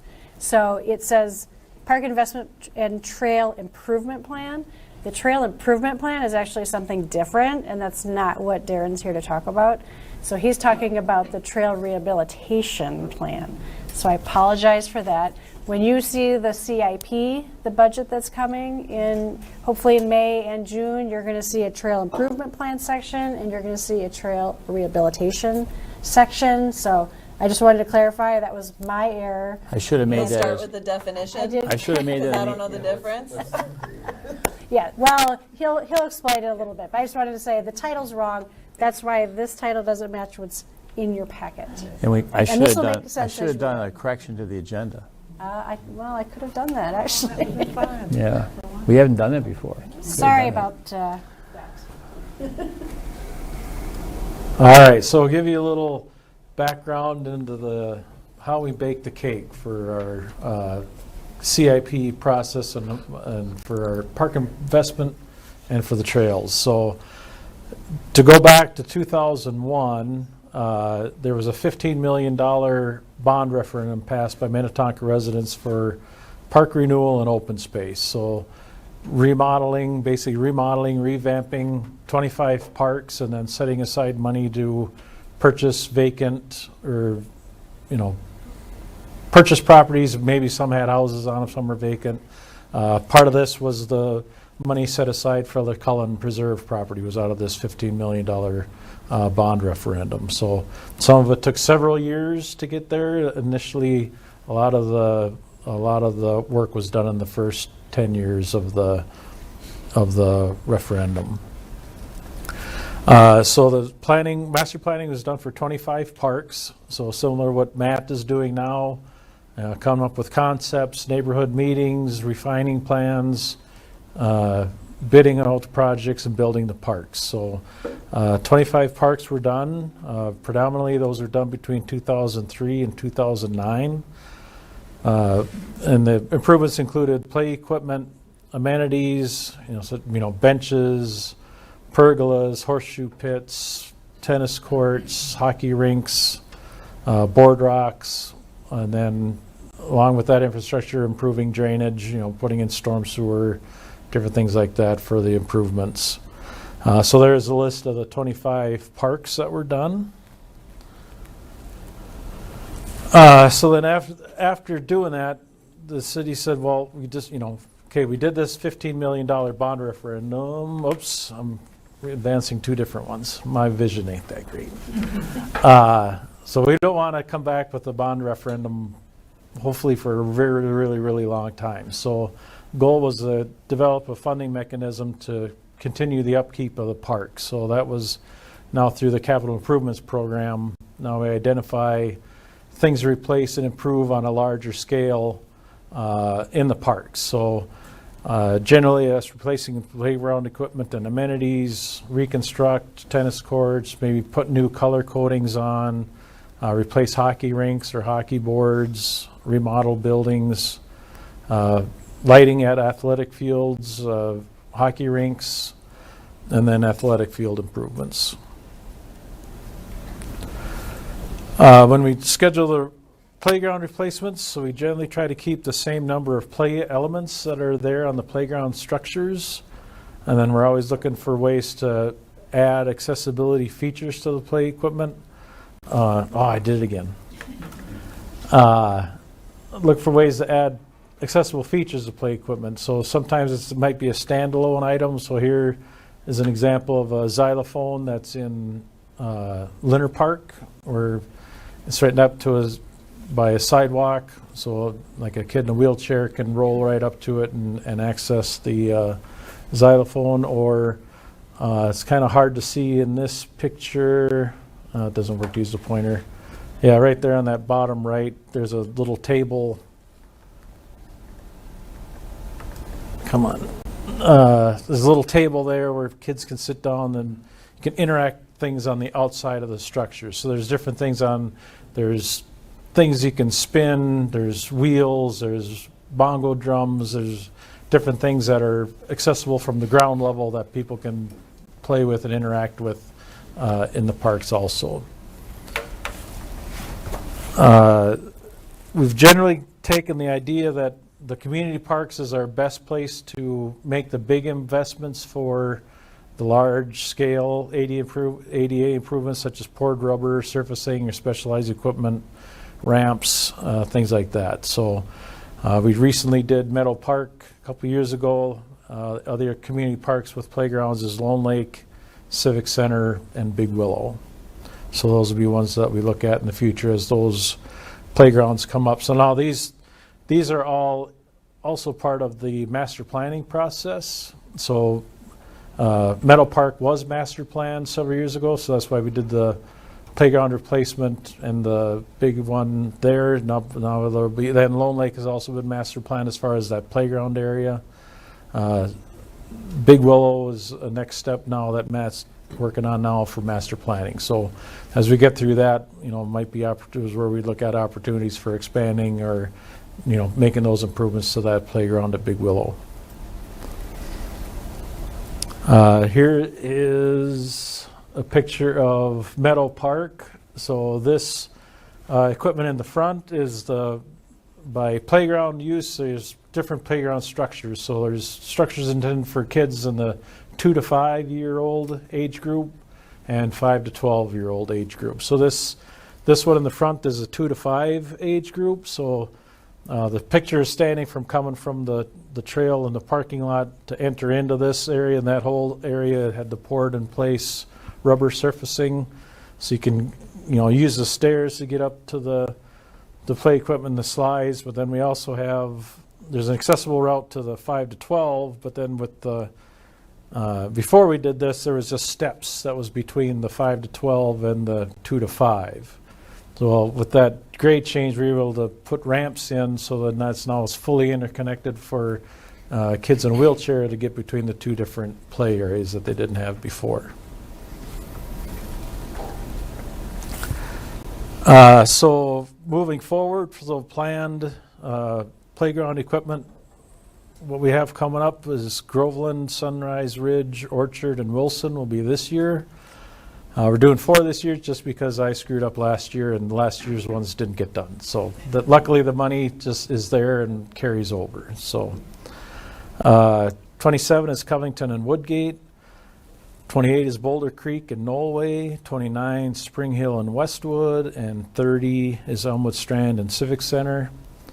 And I left out 31 because we get to say, I don't want to steal all the thunder for our May and June presentations. So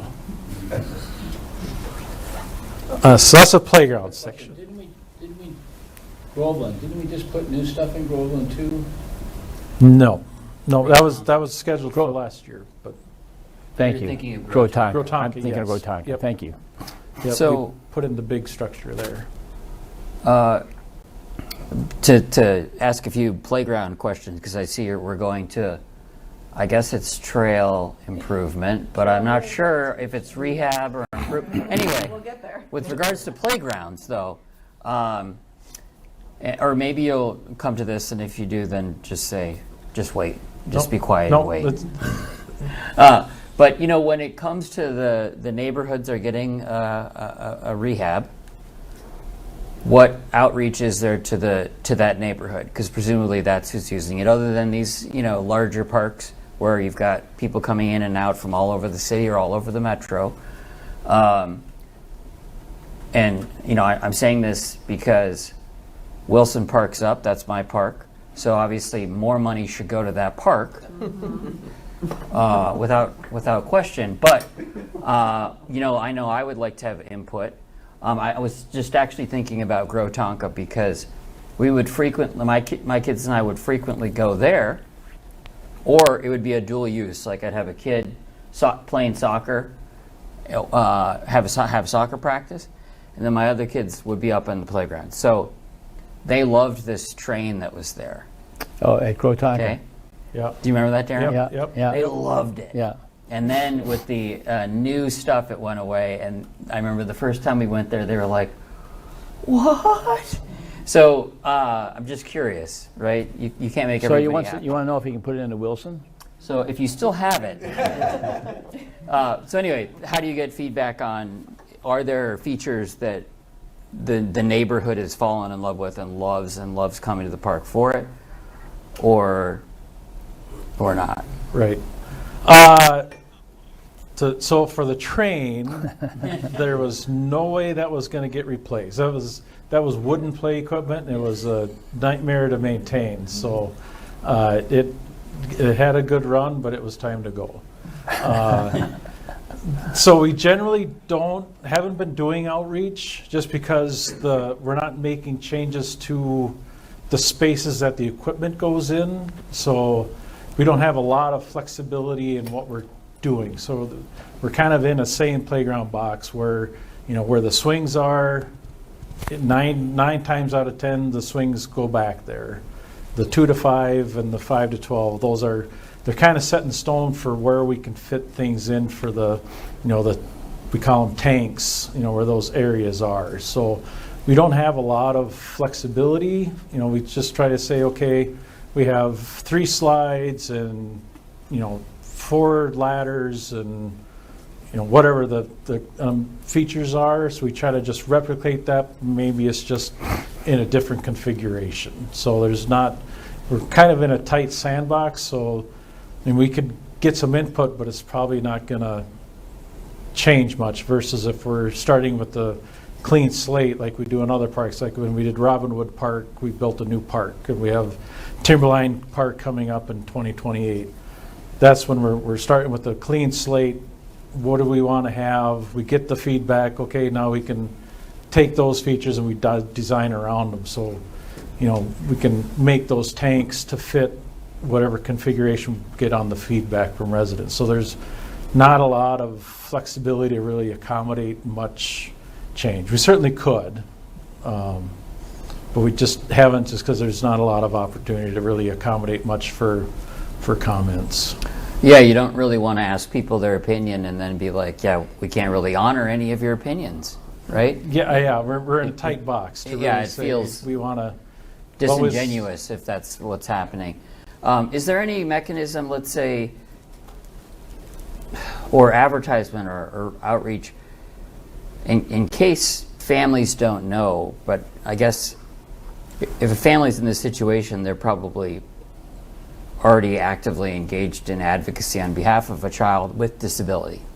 So to say to the city, can you do better on our neighborhood playground? Because we live in this neighborhood, we plan to be here, 15 years or whatever. And so when it's up next, can you do a bit more ADA than you normally would? Because you have a resident here that would like to use, would definitely utilize it.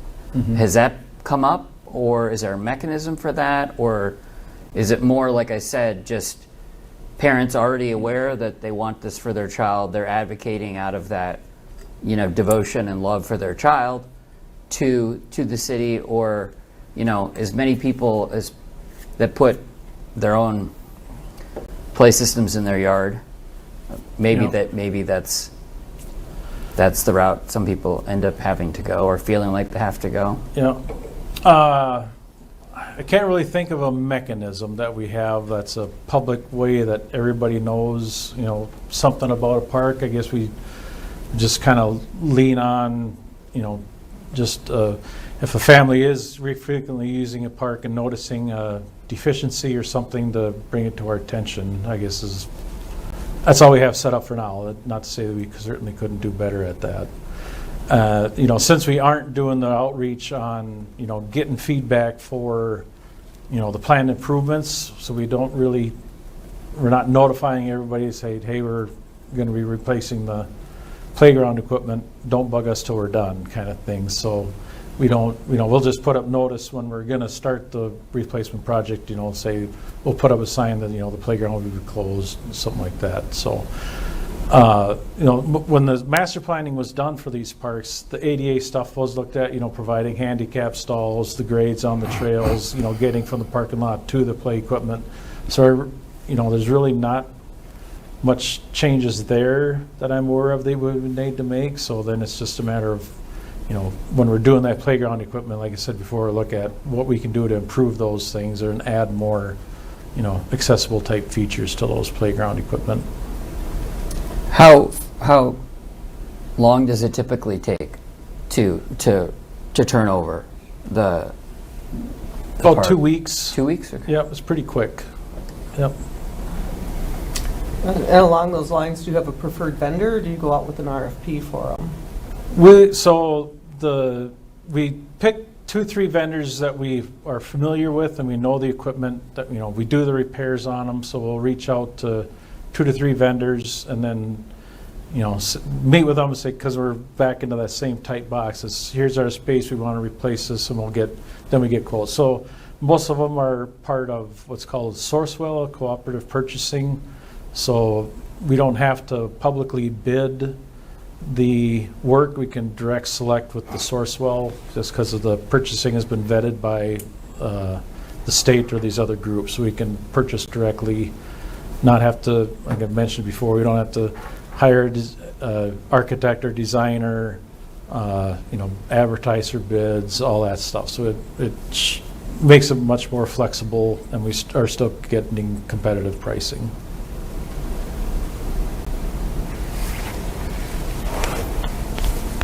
Other questions or comments on the playground section?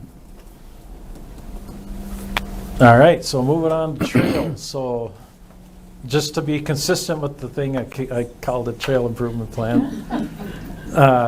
So our improvements to the trail system are done in two ways. So rehabilitation of trails or construction of new trails. So the construction of new trails is through what our formal plan is called the trail improvement plan. That's where we have our list of 70 trail segments that we have identified throughout the city to close gaps in our trail system. So predominantly the top part of the list is along county roads or higher volume city streets, so we can get people off of the streets and onto a separated trail. So most of them are there. There's not too many, without going through list in my head, that are through some green space area, like we have in Purgatory or Meadow, just because those spaces don't exist much anymore.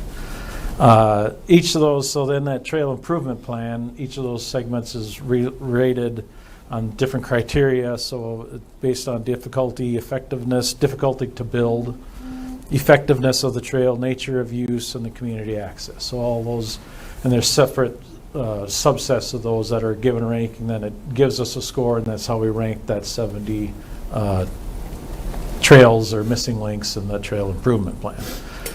But more fun is the trail rehabilitation plan. So in our trail and sidewalk systems, we have 12 miles of gravel trails, 30 miles of concrete sidewalks, and 48 miles of asphalt trails. And this does not include the Three Rivers trails, correct? Yeah, this is just what we own. Which you own. Yeah. So like the Three Rivers trails, there's 3 segments, and there's about 8 miles that we maintain in the wintertime. Yeah, so this list is just what we own. There's another of private and different and county, or the Three Rivers. I think there's a total of about 106 miles if we include a bunch of stuff, but we really don't focus on what we don't own. So the gravel trails are groomed annually. The concrete sidewalks, they have a much longer lifetime than the asphalt trails, so we don't have an active rehab plan for those. Those are done as part of either a larger project or each year we do concrete work throughout the city when we rehab streets, and then we'll address sidewalks in there and fix bad panels or trip hazards or cracked concrete, things like that. So we'll do that on a smaller scale. Asphalt trails, so we generally look to overlay trails every 20 years. Our trail system is inventoried in GIS, so we keep track of the surface type, age, ownership, condition. That's what we use mainly for our planning purposes. We also keep track of, who owns it, do we maintain it in the winter, how do we maintain it in the winter. So we have other categories that we use to generate our plowing maps and things like that. And then our GIS staff, they developed a trail rating app that we can use, so we can walk or bike or drive a trail. As we go, we can use our phones or iPads and note, cracks, potholes, root intrusions, and take pictures, assess that whole stretch. We'll identify, from this street to this street or these defined lengths, and then score it and then give it a condition rating. So then we'll throw that all in and use that to help generate what we're going to do in the future.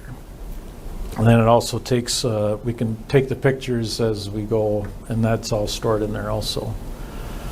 I just took a little snippet here from our GIS of our trail system. This is in Opus.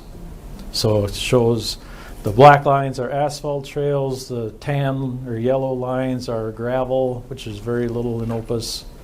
On the far left-hand side, we catch a little bit of the mountain bike trails in Lone Lake Park, which are shown in green.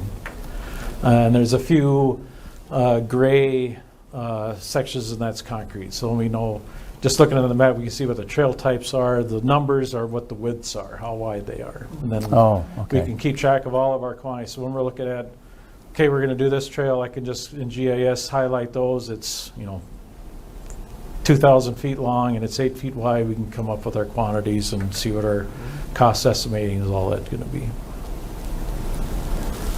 Oh. I goofed that up. I skipped over.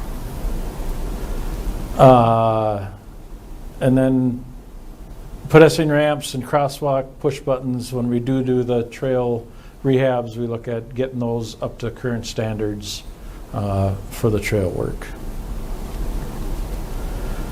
So planned trail overlays, nothing for this year because this year is a design year. Next year, County Road 62 from Town Line Road to Baker Road. So that's a 3 miles-ish stretch. So that's going to take a lot of design work. So that's a big stretch there next year. Well, some small segments, Hilloway Road, Orchard Road, Dwight Lane, which is a little connector up to, comes behind YMCA. Linwood Road is on the north side of Highway 7, going west of the Target. The entrance off of Highway 7, there's a short trail segment there. And then the trails in Ford Park. Oberlin in 2028, so we have a significant number of trails in Oberlin Park. Jadana Park, there's a few short segments. Orchard Park and Big Willow. Big Willow is just a couple of short segments there where we have the hills, so there's not much paving really to do in Big Willow, so it'll be an easy one to knock out. 2029 is Purgatory Park, similar to Big Willow, just some short areas that are asphalt, otherwise it's mostly gravel. Covington and Meadow. And then 2030 is Boulder Creek, which is a decent amount of trails around that park. Grotonka, Nolan Drive Trail, which is goes from Shady Oak Beach along the south side of the railroad tracks underneath Shady Oak Road. And then the trails, the Shady Oak Beach Trail, like in the trail and then over the bridge going out to the west out to Dominic.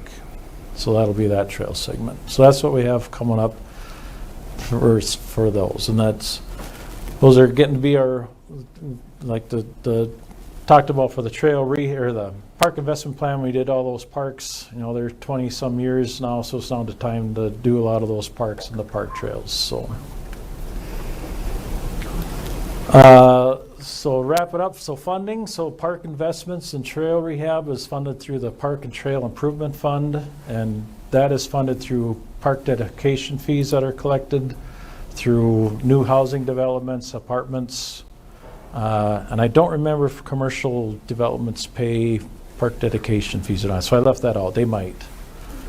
And then the trail improvement plan for constructing the new trails, that's through the franchise fees that all property owners in Minnetonka pay on their gas and electric bills. So those fees, you're paying them to the utility companies, and the utility companies give them back to us, and that's how we're building the new trails. So that's trails. Any questions on trails? Do we got it cleared up? Trail improvement and trail rehabilitation. Get anything tonight? We got our goal. If no one else has, I have one question. The consistency of, this is about a favorite topic of mine, consistency of the crossings where the major trails, I'll call them bike trails, like the Lake Minnetonka Trail or the trail that goes south by Lunds off of across whatever street that is. You know what I mean? It's not Lake Minnetonka, but it's another big limestone one. Yep. I'll take the Tonkadale one, Tonkawood one first. It very clearly has stop signs for the people on the trail. And the sign for drivers is trail crossing, not pedestrian crossing, trail crossing. And so technically, cars do not have to stop. But because there's a crosswalk, there's lines on the pavement, and a trail crossing sign, you get this where someone going northbound slows down for a biker. Biker looks, think it's okay, and coming in the southbound goes, hey, I don't have to stop. But at least that one says that. But I think the sign but if you go further out on that trail, not in Minnetonka, but out in Deep Haven, I think, you've got some of the same crossings that say trail crossing, and it's got a pedestrian, sign. Oh, Person. So that, that same trail there, you need to stop for. And I just think in a city where we can control stuff, because I think the sign, I apologize, whatever the road that goes behind Lund's, where their trail crosses it, do you know which one I mean? Minnetonka Mills Road? Well, it's down that way. No, anyways, we have a sign there that I think has got, it's indicated like it's a pedestrian crossing. It's got the lines, it's got the thing, but you got stop signs for the riders, walkers, but you've also got, so just if we can, as we're looking at all this stuff, we can make sure that all the signs are consistent, because it's not, you invariably always have an issue. And I take Tonkawood Road 2 or 3 times a day, and in the summer, and particularly when there's a lot of bikers and runners and stuff, you always get in this circumstance where, especially now with my favorite topic, e-bikes, where the kids go blowing across there. It'd be great.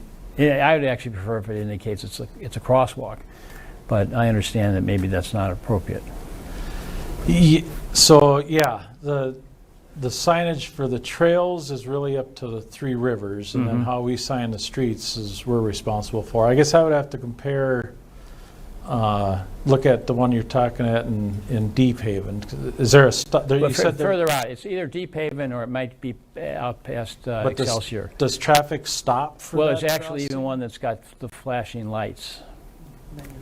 But it's just flashing lights warning that there's people crossing. Yeah, it's nothing that anybody it's has Lake to stop Minnetonka for. Trail, and it's signed as a pedestrian crossing with, you have to stop there. As a driver, you have to stop. And so it's just, it's And then bikers turn it on, right? They turn on the flashing lights. yeah, if it's the place but I they think they can. might still indicate they have a stop sign just for abundance of caution. Is So if there you're, inconsistency between Three Rivers Park District, the state, and the city as far as who stops on a trail? I know zero about their trails in the other cities, so I don't. yeah, I'd have it's to just go a look at caution. them. It's just something to at least look to see if all of our crossings like that are consistent or not consistent. That's all. So we wouldn't put a stop sign up on any. That's our For city us, for philosophy drivers. for the drivers. No. Right. And it depends on the crossing. Like the Tonkawood crossing is a mid-block, right? There's nothing Yep. anywhere near there. So it's Well, really just the it's close. advisory. There's a culvert. There's a cul-de-sac within 30 feet, and there's a street within 30 feet on the other side. Right. But they're low volume, Yeah. not a major intersection. Yeah, it wouldn't be a stop sign. Yep.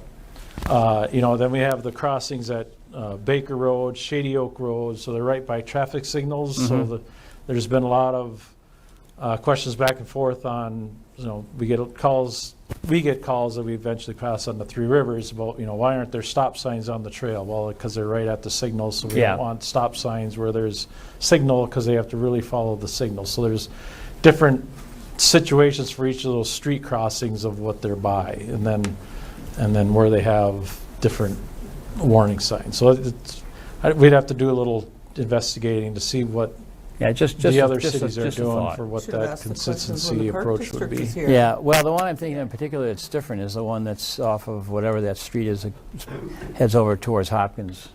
I noticed that the Park District does put signs on the trail because their opinion is Yep. that the trail users should do that. I'm not sure the DNR, which is the loose line, which is a state trail, Yeah, has the same philosophy. And they have stop signs too, don't they? I think when you cross. I No? think they do. 'Cause Anyways, I know that was really substantive, but anything else, Caleb? Yeah. Caleb.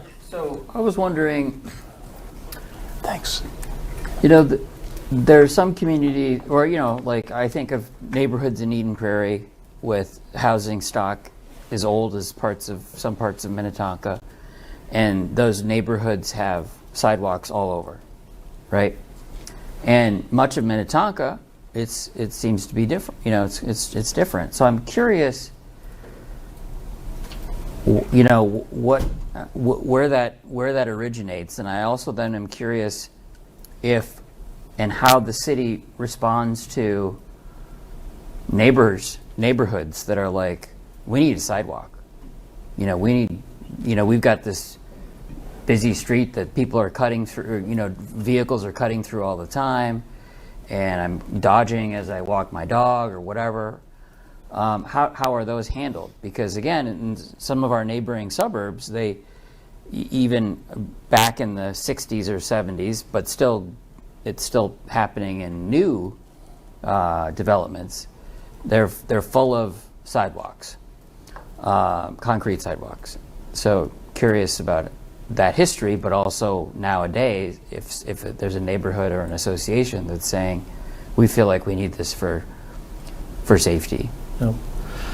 I can't give you a concrete answer. I think it just more has. What about an asphalt answer? I was going to do that. I think just has more to do with how the city developed. I mean, just in the way the city is, being more rural, kind of a city tree, you know, heavily wooded, winding roads. When the developments got approved, they just didn't have sidewalks in the 70s and early 80s, and then as new development has come along, they're filling in little gaps, so then there's no sidewalk to connect to or put in with the newish developments. So that's my gut feeling on how I've learned the city in my time here, is probably just how those early developments got done. Because Minnetonka, I think, is a much older city than Eden Prairie. Yeah. There might be pockets of Eden Prairie that are same age, but a lot of Eden Prairie is much newer, and where sidewalks are They more even have common. concrete curbs. Yeah, right. Our So, neighborhood loves but a it- concrete curb. and as far as if somebody wants sidewalks, our engineering department would probably be the main contact for those, and or our park and trail, our trail improvement gatekeeper, Matt. So if I get calls or engineering calls, a lot of it we funnel through Matt. Then we have an internal trails team. So when we have developed this trail improvement plan years ago, recreation, police, public works, fire, admin, we have people from finance, are all part of this trails team. So then as requests come in, the trails team will meet, review it, look at how is it feasible, how it connects, different things like that. So As a longtime resident, my parents always used to say people who lived in Minnetonka specifically said to the city council, we don't want sidewalks. Yeah. That it's, we don't want it to look like St. Louis Park or Hopkins, it's different. So it was a conscious Decision. choice at that time. Yeah, I think that's right. It's like when they went to redo Libbs Lake area. You had the old-time residents saying, "I don't want a curb. I don't want I don't want my street redone. I don't want a curb." And now they have curbs and the street redone. So because we had to do the sewer. Mm-hmm. All right, any other questions? Thank you. Hopefully covered it. Good. For you. Thanks, Karen. One thing I'd like to add, just to kind of wrap this up, is hopefully this was helpful for you to understand about, park, especially playground rehabilitation, trail rehabilitation versus trail improvement planning. But you will see this when this capital improvement plan comes to you, the CIP, what we call the CIP, which is part of the budget. We're already starting to work on it. And the CIP specifically looks at a 5-year time frame. So it'll be 2027 to 2031, which is why he didn't show 31 because he wants it to be a surprise. But we're still working on it right now. But you'll see that, hopefully you'll see a draft in May, and then you'll see it again in June. And as a park board, that is something that you will make a recommendation on to the council. Our CIP is much bigger than just Parks and Trails. Park and Trails is a section of it. So that's the part you'll see. But you will make an actual recommendation to the council. So you'll see more on this. So hopefully this helps you understand when you get to CIP review time, you'll understand what that is too. All right? Okay, that brings us to 8A, information items. Yes, and so we have the first item, which is an update on Kids Fest, and Sarah will provide that. Yeah, I'll take that I think one. we Good have some evening. pictures in here too. Oh yeah, good evening, Park Board. Just a quick update. Kids Fest is an annual event that we put on every February. This year it was on the 1st, Sunday the 1st. It was 11 to 2:30 at the Minnetonka Community Center. And if you've never been to this event, it's both indoors and outdoors here. We had bingo in this room, for example, and we had tumbling in the room next to us. Probably the biggest highlights for kids are the dog sled rides, which we were able to have, thankfully, this year. That is hit and miss a lot in the last few years. And horse-drawn trolley rides are very popular as well. So it was a big hit. We had about 1,500 attendees. We kind of estimate that. That's about average, maybe a little below average. We had really cold weather leading up to this, and it was a nice day. It was a beautiful winter day. It had snowed the night before and the morning of, so it was a really nice event. So we're happy to have that one. And then the other thing I was just going to hit while I have the floor is in the upcoming schedule, you'll see we had registration this week for summer. So this is our summer brochure. And we had our first day of registration yesterday, and just to give you an example, we did 2,000 enrollments yesterday alone, and that's just for general registration. We have several registration dates to spread it out now. So tomorrow we'll do seniors, and we typically do 800 enrollments for the senior registrations, and we did 1,500 in the first hour. However, most are online now, which is fantastic. So we do take phone calls. I take phone calls. Kelly takes phone calls. For the first hour, we all get on the phones so we can answer all the calls. And the seniors are actually the most fun. We'll do that tomorrow morning at 8 a.m. They have lots of questions and they want to talk. And it's actually, we all like leave that first hour and we all smile because actually it's quite fun. They have lots of questions and they want to talk to you. And so we'll do that. And then actually ice skating registration is next week. So Thank you. throw that in. And then we also have an update on Big Willow. From a restoration standpoint, there's a lot of activity happening. So Matt, were you providing this one? Leslie, can I just? Oh, yes.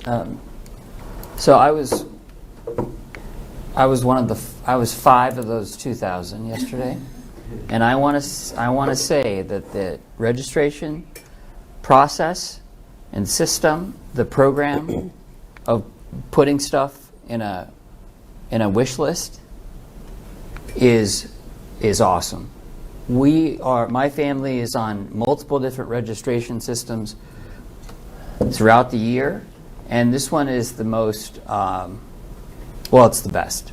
So I appreciate what we're doing in this regard, and I wish others use the same program or whatever the thing is, because it can be a major source of chaos when it doesn't go well, or when there's a huge crash or a major glitch or whatever. So strong work. Thank you, because they're not perfect. Recreation software is not perfect, and we have our issues with ours, but it typically works pretty well. So thanks for that feedback.